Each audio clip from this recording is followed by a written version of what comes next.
This is like a pepperoni sized nipple.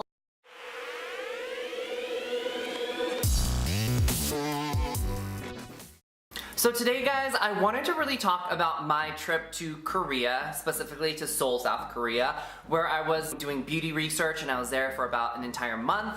And it was really interesting just being in the motherland. I just wanted to really talk about it today. Today is also gonna be a haul video. I bought so much stuff, some crazy stuff, some cool stuff, some really practical stuff. So first things first, I went to Seoul back in November. And it was my first time in 7 years. I haven't gone since I was like, you know, way younger. And Korea always changes. It's always lightning speed. It was really, really interesting because you see so many beautiful people all around you, women and men with these amazingly translucent complexions, and they're just all so pretty. And for me, I've never felt so insecure in my life, and I've never felt so ugly, and I was like comparing myself constantly to the guys that I saw on the streets in Apgujeong or in Hongdae or in Itaewon, and I was like, oh, these guys, everyone looks like a pop star, everyone looks so great.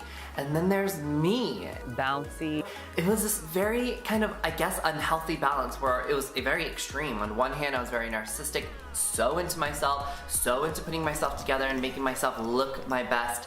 And then on the other side, I was feeling super insecure, like I wasn't good enough, I wasn't pretty enough. I felt like it took this emotional toll where I wasn't here nor there, and I just didn't feel myself. In the States, it's awesome because we have all shapes and sizes and colors, and we have so many people who are from diverse backgrounds, and I think that we celebrate diversity. In Korea, it's one of the only homogenous countries in the world where everyone is mostly Korean. Albeit, it's becoming more of an international city. There's so many different people in Itaewon, but mostly in the entire country, it's all Korean people who kind of more or less look alike. In that structure where everyone looks alike, there's that competitiveness where everyone just kind of wants that extra edge.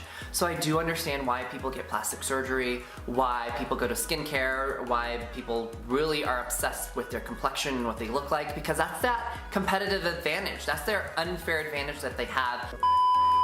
We're gonna go into my haul today. The first thing that I got in South Korea, obviously, I went into the Vont store, Pante. I went to Vont because, you know, for one, my friends really rave about it, but two, let's be real, BTS is the face of Vont, and I had to go in and I really had to support and really had to see what kind of goodies were in there.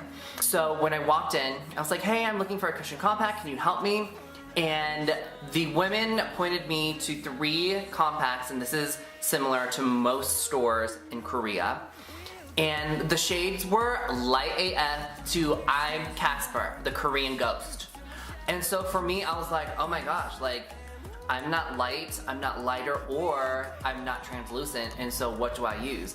And this woman straight up looks at me and she's like, I'm sorry, we don't got your color, you gotta go to MAC. And for the first time, I felt so color shamed. So then I went to Misha. They were having a sale, and I was like, okay, I need to go and get myself some Misha because I love their toner. And they were having a sale on their cushion. And this is their signature essence cushion, which you can get in the States as well. But I really loved it because it was super dewy. But I found myself going through the same thing. This is their darkest shade right here, which is definitely not my color. Again, it was jarring, and it was kind of shocking to know that my skin tone was just not normal for a lot of these Korean people. The salesperson, bless her heart, she was telling me, she was like, you know, this is definitely your skin tone. This is the darkest shade that we have. Not a lot of people buy it, but I think it's perfect for you. I mean, maybe in Korea when I was avoiding the sun like Donald Trump, I was definitely, you know, a little lighter in skin tone, but I don't think that it's my correct perfect shade. It's not my correct Fenty 40 shades of beauty. You know, it's very hydrating and I like it. It has this essence. It makes you get that glow and that dewiness, which I like, but not my shade. Finally, I went into Olive Young, a beauty store in Korea, and I went to the men's section and looked at the cushions there, and I was like, duh, why didn't I just go to the men's section? So the person helping me was like, yeah, you should have gotten a men's cushion compact. This one is called Style Homme. It was just really interesting because the men's cushion compacts are supposed to be natural. Like, women want to look very light and they want to look like they did their makeup, but guys, most guys like me don't want to look like we did our makeup. And so I'm gonna layer this on the other ones, but this one is actually my skin tone and it's very natural. Very, very natural. I don't really even need to blend it much, and it was just really interesting and fascinating that all Korean guys use cushion compacts. Now that I look like Casper the Korean 귀신, I didn't do my brows today, so they're a little thin. What I'll do, fill it in, and I just like going into the grain, not against the grain, but you see how your eyebrows go up, so I kind of replicate that shape. And I just go up here, and then I replicate that shape here. Then after, I'll take a brow brush, and then I'll just brush it up.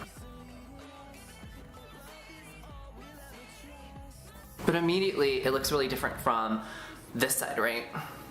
This side's kind of bald, and this side's full. And I really like this because it's a very pressed powder, meaning that it washes off really easily, and it's very dense, and so it really does do a great job at filling in the brows. Super easy, seamless to use, and it goes on and off very quickly. So great job, Ssanai. I really am into this Dear Darling tint, and it's from Etude House. And at first, Charlotte from Soko Glam sent it over, and she was like, I think you'd really like it. And then I loved it so much, I went and bought 3 others. Now, there are so many different shades. I got the one in RD301. It's called the Real Red. Real Red. So, you don't want to put too much, and I just put a little in the inner part of my lips. We want to get that juicy look, that juicy bit into an apple or strawberry or into someone's neck look.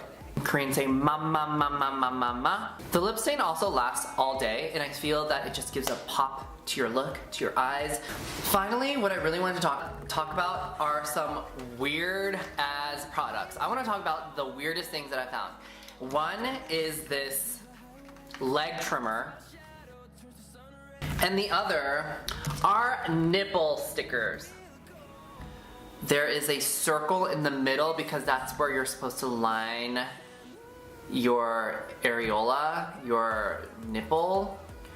And second of all, this is like a pepperoni sized nipple. I'm not quite sure how many guys have pepperoni sized nipples, but I'm just like really, really shook. So the whole thought process behind the nipple bands, and it says, manner makes a man. So Koreans are all about manners, and they believe that if it's cold, if their shirt is too tight, and maybe if they get a little excited and their nipples become really hard and you can see it through your shirt, it's really disgusting and it makes other people uncomfortable. Which I guess it does. If I'm like talking to you and I can't really engage or concentrate in the conversation because your nipple is protruding through your shirt so much, perhaps you need this, but 99% of the time, that's probably not the case. People are not staring at your nipple men. They are staring at maybe something that's weird on your face or some boring story you're talking about. I can see why people are really into themselves. Now, is this healthy? Is this not healthy? Well, I don't live in South Korea, so I can't really say that as a South Korean person, it really takes a toll on your brain or your emotions. But as an American going to South Korea, I do feel that it was a little jarring. It was really exhausting just to keep up with the trends and keep up with your fashion and your face.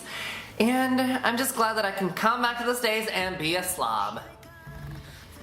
Obviously, there's so much to buy in South Korea, so I do suggest saving a lot before you go, because you're gonna go bankrupt like me and not have a 401k. Thank you again for watching. Subscribe below for more. there are mirrors everywhere in South Korea. And so I was checking myself out. I was feeling myself. I was like, ooh, you look great in that outfit. I was taking pictures for my Instagram and my Snapchat. Your eyebrows on fleek. You be looking like a K-pop star in the 90s.